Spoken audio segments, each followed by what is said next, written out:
नमस्कार सभी को स्वागत है आपका आज की वीडियो में। जैसा कि आप जानते हैं कि हम डीएसएसबी, एनवीएस, केवीएस और भी टीचिंग एग्जाम्स जिसमें भी कॉमर्स आपकी इंपॉर्टेंट रहेगी, वो सभी एग्जाम्स के लिए हम आपको प्रिपरेशन करा रहे हैं, जिसमें हम अकाउंटेंसी का रूल्स ऑफ अकाउंट आज आपके सामने लेकर आए हैं कि रूल्स ऑफ अकाउंट्स क्या होते हैं। जैसा कि आप जानते हैं कि रूल्स ऑफ अकाउंट्स आपके किसी भी अकाउंट को प्रिपेयर करने के लिए आपको ये पता होना चाहिए कि आपका आधार क्या है, आप किस बेसिस पर या किस कॉन्सेप्ट के अकॉर्डिंग आप अकाउंटिंग में जो जनरल एंट्रीज है या जो भी अकाउंट्स उनको प्रिपेयर करेंगे, राइट। तो रूल्स ऑफ अकाउंट आपकी अकाउंटेंसी में आपको प्रिपेयर करने के लिए आधार का काम करते हैं, राइट, बेस का काम करते हैं।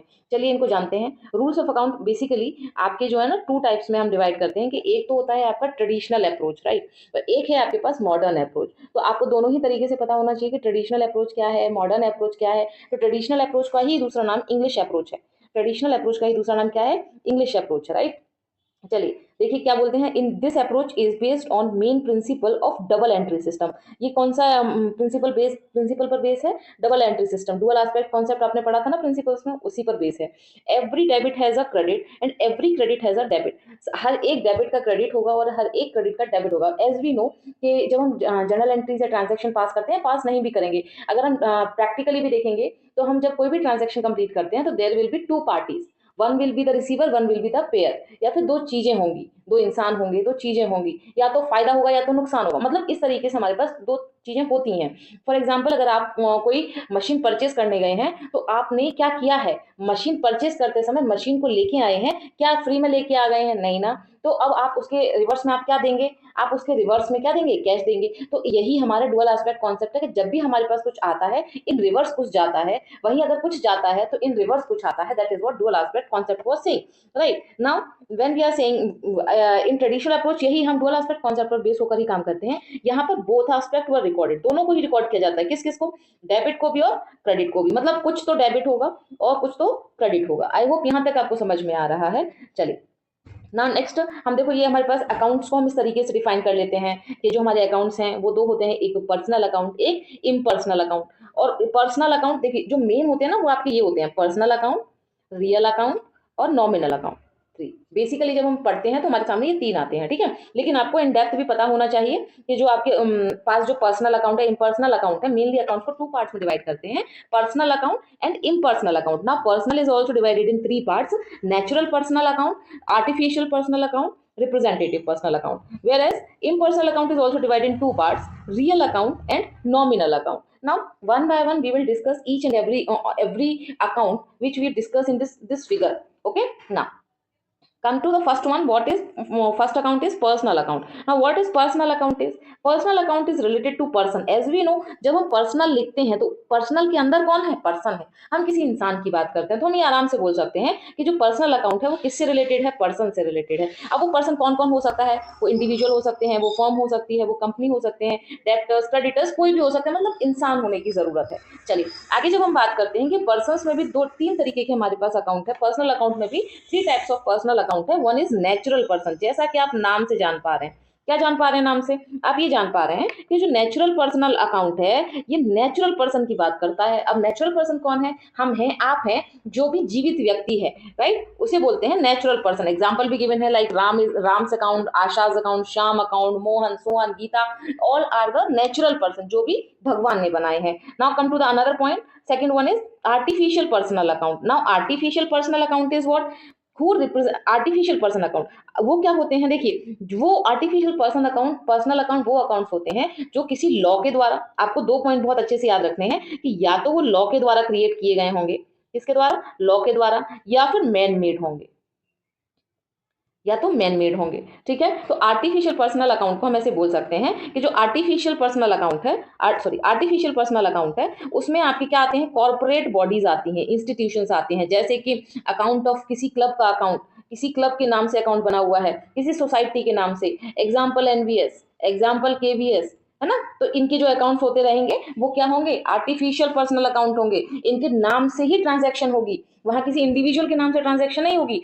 एनवीएस के नाम से, केवीएस के नाम से, किसी भी इंस्टीट्यूशन के नाम से जब ट्रांजैक्शन होगी तो वो आर्टिफिशियल पर्सन कहलाएगा। मतलब कोई भी इंस्टीट्यूशन, कोई भी आपका फर्म जो कि किसी लॉ के द्वारा बनाई गई हो, उसे क्या बोलेंगे? Artificial person account. मतलब हम जब किसी फर्म को किसी इंसान के नाम से नहीं, उस फर्म के नाम से जानते हैं तो उसको ही हम आर्टिफिशियल पर्सन कहते हैं, ठीक है। Now come to third one, representative personal account. Now what is representative personal account? Representative किसको रिप्रेजेंट कर रहे हैं? ये किसको रिप्रेजेंट कर रहे हैं? पर्सनल अकाउंट को, मतलब कोई भी ऐसा अकाउंट जो आपका रिप्रेजेंट करे किसी को। फॉर एग्जांपल जब हम बात करते हैं आउटस्टैंडिंग सैलरी या प्रीपेड रेंट, तो ये क्या है? ये किसको देने हैं? सैलरी किसी इंसान को देनी है, वो बकाया है। अभी प्रीपेड रेंट, हमने रेंट दे दिया एडवांस में, तो ये जो होते हैं ये आपके किस में आ जाते हैं? रिप्रेजेंटेटिव पर्सनल अकाउंट में, तो ये रिप्रेजेंट करते हैं किसी पर्सन को। Okay, so these are comes in representative. अच्छा, अगर मैं बोलूं outstanding salary, representative personal account, but if I am saying salary is not personal account. Okay, remember it. चलिए, now come to the another point. Second, हमने इस figure में किसकी बात की थी? हमने पर्सनल में तीनों को समझ लिया कि नेचुरल पर्सन कौन है, आर्टिफिशियल पर्सन कौन है, और रिप्रेजेंटेटिव पर्सन कौन है। Now come to impersonal account. Impersonal में, अच्छा, इस पर्सनल अकाउंट का जो आपका रूल है ये क्या है? देखिए क्या है ये, क्या बोल रहे हैं ये बोल रहे हैं debit the receiver, credit the giver. मतलब जो रिसीव करेगा ना उसे हमेशा डेबिट में लिखना है, और जो गिव करेगा, जो दे रहा होगा, उसको हमेशा क्रेडिट में लिखना है। ओके, रिसीवर को डेबिट में लिखना है और गिवर को क्रेडिट में लिखना है। ठीक है, चलिए, now come to the second one, impersonal account. Impersonal account में हम कैसे पढ़ सकते हैं? इम्पर्सनल मतलब अभी हमको ये समझ में आ गया कि यहाँ पे इंसान की बात तो नहीं होगी, किसी मनुष्य की बात, पर्सन की बात तो नहीं की जा रही। That's why this account is impersonal account, right? So account which are not personal, example machine account, cash account, rent account, etcetera. अब ये क्या है? ये पर्सनल अकाउंट नहीं है, राइट? चलिए, अब यहां पर हम बात करते हैं, दो तरीके के अकाउंट्स हैं आपके पास, एक रियल अकाउंट, एक nominal account. Now real account is what? Real account is related to tangible and intangible assets of the firm. ठीक है, पर्सन से रिलेटेड हो गया पर्सनल अकाउंट, असेट से रिलेटेड हो गया रियल अकाउंट। पर्सन से रिलेटेड हो गया पर्सनल अकाउंट, असेट से रिलेटेड हो गया रियल अकाउंट। अभी इसमें हम क्या बोलेंगे कि व्हाट कम्स इन डेबिट, कुछ भी आएगा, कुछ भी आएगा, तो हम क्या बोलेंगे? कुछ भी आएगा। एग्जाम्पल, मशीन परचेज करने गए तो क्या आया? मशीन आई। और क्या गया? कैश गया। तो ये डेबिट में और ये क्रेडिट में। यही तो ये बोल रहा है कि रियल अकाउंट क्या बोल रहा है कि व्हाट कम्स इन, क्या आया? मशीन, तो डेबिट कर दो। क्या गया? कैश, तो क्रेडिट कर दो। जो भी आता है उसे डेबिट करते जाओ, और जो भी आपके पास से जाएगा असेट में, जो भी आपके पास से जाएगा उसे क्रेडिट कर दो। ना come to nominal account. Nominal account क्या है? Account related to expenses, losses, gains, revenue. Nominal account किससे रिलेट करता है? आपके प्रॉफिट एंड लॉसेस से रिलेट करता है। अगर कोई भी प्रॉफिट है तो आपकी वो क्या होगा?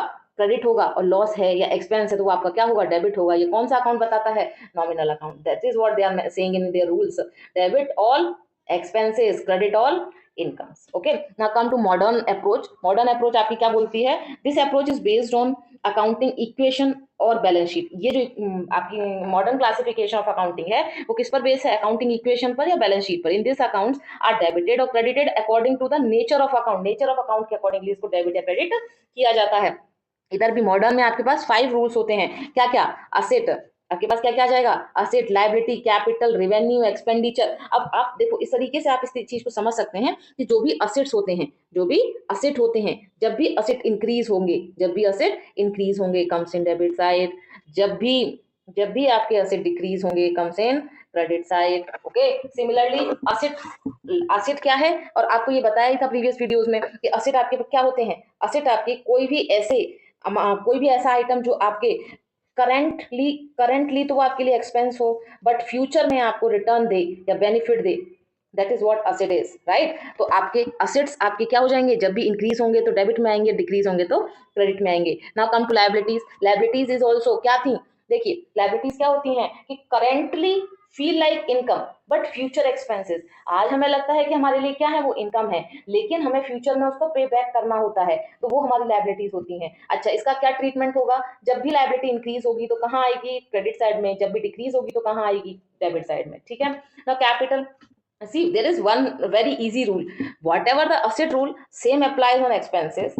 Whatever the liabilities rule, same will apply on capital, revenue and liabilities. Okay, जो ये तीनों का कैसा रहेगा?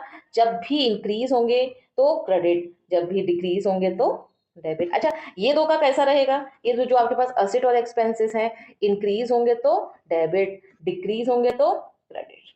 ठीक है, चलिए, ये क्या है आपका, इसमें एक पॉइंट लिखा हुआ है जो आपको पढ़ने की जरूरत है कि असेट्स एंड एक्सपेंसेस, सेम वही जो आपको बताया कि सेम ट्रीटमेंट रहता है असेट एंड एक्सपेंसेस का, और लायबिलिटीज कैपिटल एंड रेवेन्यू का सेम ट्रीटमेंट रहता है। ठीक है, चलिए, तो इसी के साथ आई होप कि आपको ये वीडियो अच्छी लगी होगी, यूजफुल लगी होगी और समझ में भी आई होगी। कोई भी डाउट रहे, कोई भी क्वेरी रहे, तो आप अपनी क्वेरी को मेंशन जरूर करें, और अगर वीडियो अच्छी लगे तो लाइक सब्सक्राइब एंड शेयर जरूर करें। ठीक है, आपका बहुत बहुत धन्यवाद, आपने ये वीडियो पूरी देखी। Thank you so much, God bless you everyone.